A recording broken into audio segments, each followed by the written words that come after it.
नमस्कार दोस्तों, मैं मंजू पाठक अपने चैनल में स्वागत करती हूँ। कहीं कैसे हैं आप लोग? आशा करती हूँ कि आप लोग बहुत अच्छे होंगे। तो देखिए दोस्तों, आपको 19 मार्च 2026 से नवरात्र शुरू हो रहा है। तो इनमें 9 दिन का ये व्रत है, पक्का 9 दिन का व्रत है। तो इसमें आप साप्ताहिकी व्रत भी बहुत लोग करते होंगे, जैसे कोई 16 शुक्रवारी करते हैं, जो 16 सोमवार करते हैं, या फिर वैभव लक्ष्मी का व्रत करते हैं। सप्ताह का जो व्रत दिन है उसमें अपने अपने भावनाओं के साथ, अपने अपने भगवान के साथ बहुत लोग अपने सप्ताह की व्रत करते हैं। तो सोचते ज़रूर होंगे कि अब व्रत हम कैसे करें, क्या करें, क्या नहीं करें, इसमें अनाज खाना है, किसी में नहीं खाना है। तो इन्हीं सब बातों पर आज का मेरा ये वीडियो है। हमारा जो संस्कृति है उस सब चीज़ का निवारण बनाया है। अगर प्रॉब्लम है तो निवारण भी है। इन्हीं सब बातों पर मेरा वीडियो है। तो आइए जानते हैं कि क्या निवारण है। देखिए दोस्तों, 19 मार्च 2026 से कलश स्थापना है आपका नवरात्रि का। तो पक्का जो 9 दिन का व्रत है, आपको उसमें सोमवार भी आएगा, इतवार भी आएगा, शनिवार भी आएगा, शुक्रवार भी आएगा, मंगलवार भी आएगा, और हर दिन कोई ना कोई भगवान का पूजा पाठ सब लोग अपने भावनाओं के साथ करते हैं। तो कैसे करें? देखिए, स्थापना तो करते हैं माता नौ दुर्गा का। वो जो कलश स्थापना होता है माता का, वो नौ दुर्गा का स्वरूप में, और वरुण कलशाय नमः जो बोलते हैं उसमें सारे देवी देवता समाहित होते हैं। तो आपको चाहिए कि जैसे वैभव लक्ष्मी का व्रत करते हैं तो उसमें कलश स्थापना आप करने की ज़रूरत नहीं है। क्यों नहीं है? क्योंकि वो कलश स्थापना हो गया है। उसी कलश स्थापना के साथ आप चाहे तो वैभव लक्ष्मी का भी साइड में, बगल में चौकी स्थापित करके, और आप माता को फोटो या मूर्ति वहाँ रख के आप अपने पूजा पाठ, कथा व्रता जो भी करना चाहती हैं आप कर सकती हैं। अब रहा बात, जैसे 16 शुक्रवारी जो करते हैं, माता संतोषी का करते हैं, या 16 सोमवारी जो करते हैं, वो क्या करें? वो भी ऐसे ही करें। अलग से कलश स्थापना करने की कोई ज़रूरत नहीं है।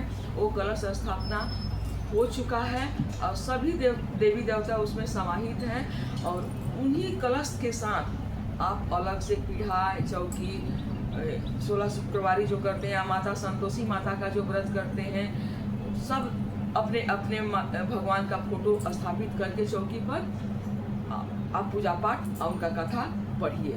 रहा बात कि चौकी कहाँ रखें, देखिए इतना ही ध्यान रखना है आपको कि जो कलश स्थापना किए हैं और माता का जो मूर्ति या नौ दुर्गा का मूर्ति जो स्थापित किए हैं उससे नीचे ना हो। आप बराबरी में चौकी रखिए या पीढ़ा रखिए। जहाँ माता का, नौ दुर्गा का मूर्ति है, उनके सिम बराबरी में रखिए और बगल में रखिए। तब जाके कोई दोष नहीं लगेगा, कोई दिक्कत नहीं होगा।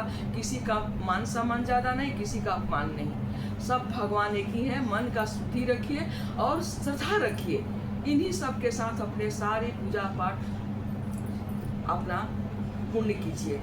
दूसरी बात यह है दोस्तों कि अब रहा बात कि क्या क्या अलग अलग त्यौहार में खाना पीना, या फल, किसी में फल खाना है, किसी में नहीं खाना है, अनाज खाना है, वो क्या करें? तो देखिए, पहले के ज़माने में नवरात्र हम लोग करते थे तो बहुत लोग जिससे रहा जाता था तो वो क्या करते थे कि गिलास का पानी पी के रह जाते थे, कोई शरबत चाय पी के रह जाते थे, कोई दूध थोड़ा सा कुछ खा के अपना रह जाते थे। उससे भी ज़्यादा हुआ तो एक टाइम फल खा के रह सकते हैं।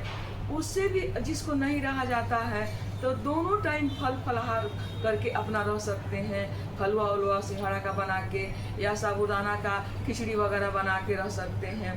और उससे भी जो क्रिटिकल कंडीशन आया, अब आदमी को दवाई पर ज़िंदगी हो गया है, पूरा बॉडी किसी किसी का अलाउ नहीं करता है और मन में श्रद्धा भी है, तो वो क्या करें? देखिए दोस्तों, कोई भगवान ये नहीं बोले हैं कि आप प्राण दे के और हमारा व्रत कीजिए। हाँ, उनका अपमान भी नहीं करना है, उनका नियम का जो नियम कानून है वो भी फॉलो करना है, लेकिन यथाशक्ति तथा भक्ति, इन्हीं सब में वो निवारण भी बनाए हैं।